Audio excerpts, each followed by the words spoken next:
and the cost it has on this state, and what is, we are told on a constant basis, is social welfare fraud. On a chart, I just imagine this, look at those two pillars. Bank fraud goes right up to the top of that pillar. Social welfare fraud, you wouldn't even see beyond the dust at the bottom of the other pillar. We're being fed lies in the media to try and turn us against each other, and let us not fall for that trap. Our problems are as a result, and a clear result, of the collusion between politics and banking. And that is not just in Ireland, but on a worldwide basis.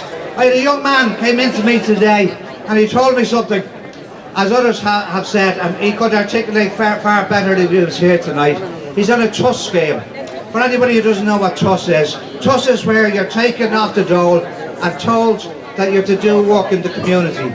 Now there's plenty of people, including this young man, who wants to work in the community. But for getting up every morning and doing his 19 and a half hours a week, he gets an extra €20. And guess what? He is deducted €17 PRSI out of that. So he has to get up every morning to do 19 and a half hours of work in the community for €3.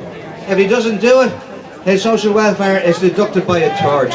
These are the type of situations that people are dealing with on a daily basis. That same young man said to me, why should I bother? He said, I'm living in a city that's full of criminals, and I hope the guards are listening to this. He says there's two types of criminals, and they are also in collusion with each other.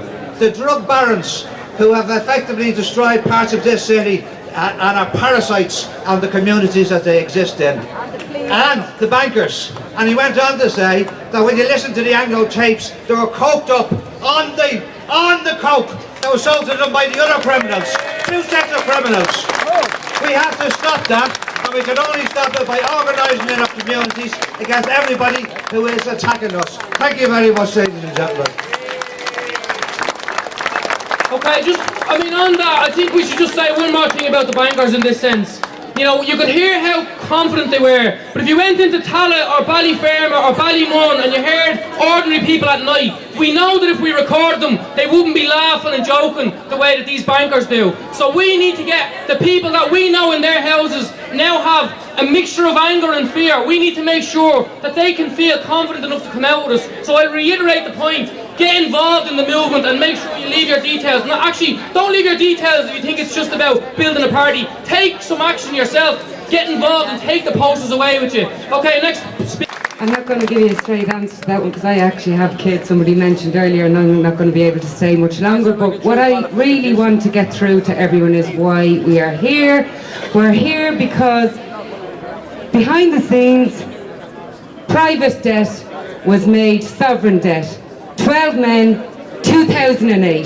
Brian Lenihan rolled out to tell us it'll cost us $4 billion. But not to worry, he'll make a fortune for the Irish people because they got loads of properties on their book. And then, what have we got now? Sovereign debt, $200 billion, between bondholders and bankers and speculators and developers. Their class, the rich, that's who got bailed out of this bloody bailout. And it's a failed policy. We've had 6 austerity budgets in 5 years, and the economy is flatlining because if you keep taking it out of the pockets of people that actually live, we're not fucking tax exiles, we live in this country and we spend our money in this country, and if you reduce our spending power, the local business slows, they have to let staff go, then we have a bigger social welfare bill. It's a failed, stupid, ridiculous answer to this crisis. We have to stop them. They will not stop with this austerity unless we bloody stop them. They told us all of the pain is at the beginning. We're front loading the pain. We're doing the heavy lifting at the beginning. This was out of the mouths of Fianna Fáil traitors. We're doing the heavy lifting. So what do they take? 10 billion out of the economy. Now we have these muppets telling us they'll give us a hard budget this year to take all the pain, and then there'll be better budgets to come. It's a pack of lies. It's a failed policy. If we don't stop them, it's more of the same. And everybody has their versions of maybe a referendum or maybe direct action, or my belief is build from the bottom up, a mass movement. Whatever tactic works, but we need the numbers. And somebody said that the European flag is a symbol of oppression. Look, it's not just confined to Ireland. Open your eyes.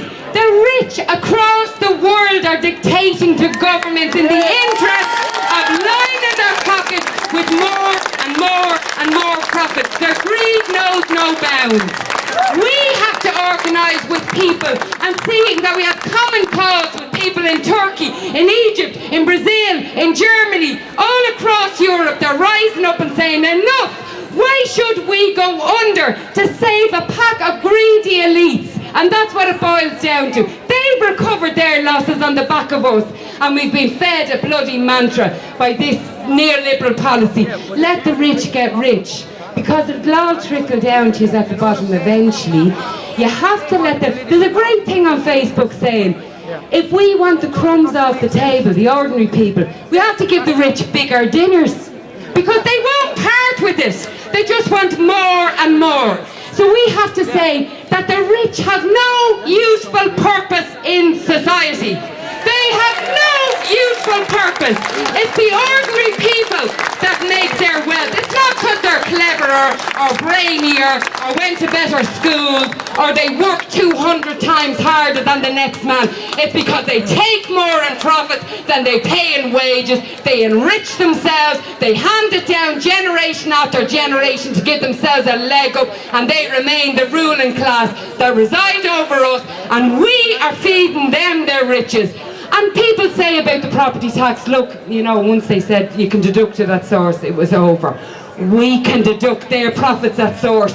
We just have to enliven the rank and file in workplaces, because when workers strike, things stop. When workers unite, they are unstoppable, and that will drain them of their profits. So we encourage people in our communities, link in whatever way you can. Be an anchor in your community. Leave your phone number. Yes, I'm a member of Socialist Workers' Party, People Before Profit. I want to see a change. I think the system is rotten. I want to give socialism a chance, each according to their means and everyone according to their needs. Planning for need, not bloody greed and profit. Yes, I want their system toppled, but I'll work with anyone that will get out to see that happen.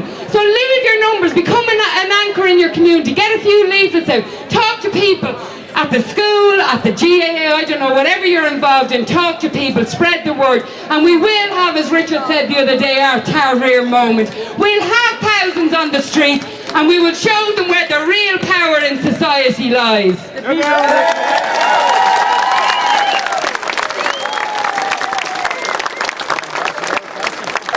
Thanks very much, Richard. I just want to say, I mean, some people gave out at the start because we had a microphone. The microphone has been given to everybody, and now the guy who owns the microphone has to take it away. That's the point. So it's not about, you know, trying to manage who speaks. Everyone got a chance to speak. And the people who were negative were generally not people who organised this protest. We are happy for everybody to speak, but we're also only really interested in people organising. So before I go, the really thing you have to do is become a leader in the movement. If you're pissed off that other people are fearful, why would you give them more anger by saying, how dare you be afraid? Why should we say to the rest of Ireland, don't be afraid? What you should say is, let me help you not to be afraid and get involved. So the last thing we're going to say is, get yourself involved in the movement and get back here on the 17th of September when the Dáil reopens, and let's make sure the Anglo bankers have something to be afraid of at that stage. Hold off all the